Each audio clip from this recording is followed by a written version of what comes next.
Bamsı. Bamsı. Beyim affedersin. Beyim. Beyim. Bamsı.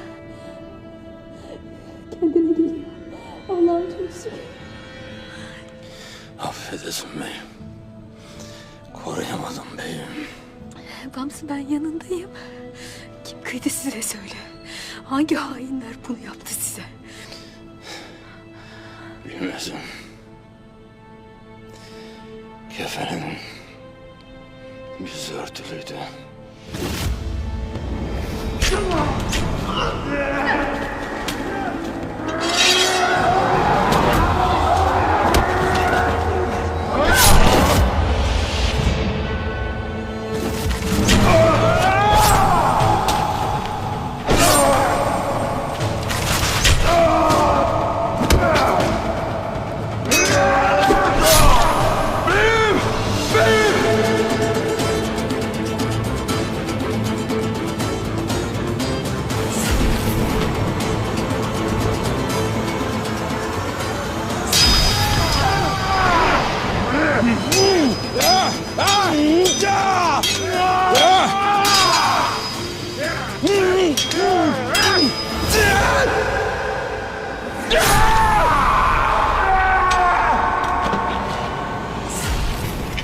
Lakin eşkıya başını sırtından yaraladım.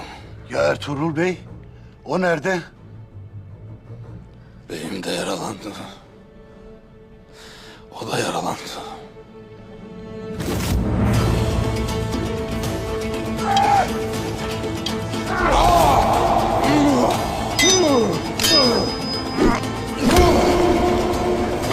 Gebertin onları!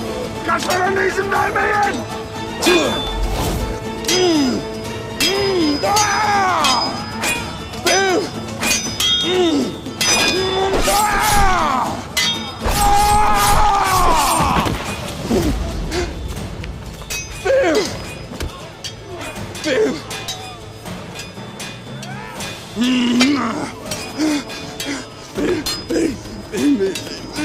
Ablar! Ablar beyimizi alın! Alın ablar! Alın! Alın!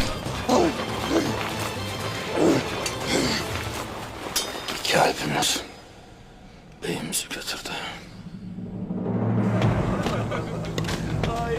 Kardeşim! Size bunu nasıl yaparlar? Nasıl kıyarlar?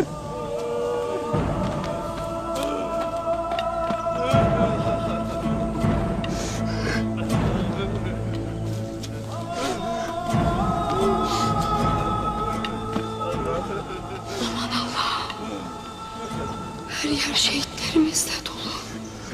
Nereye? Ertuğrul Bey nereye götürdüler? Hemen yardım edelim, söyle.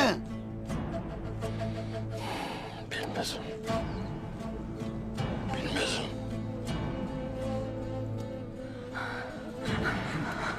Bamsı! Bamsı! Bamsı! Kendine gel. Kendine gel Bamsı. Hatun, yaralıları rahat bırakalım gayrı. İstirahat etmeleri gerekir. Bamsı'dan öğrendiklerimi Halime Hatun'a yetiştirmem gerek. Onların da yürekleri yanıyor benim gibi. Umutları tükenmeden yetiştireceğim.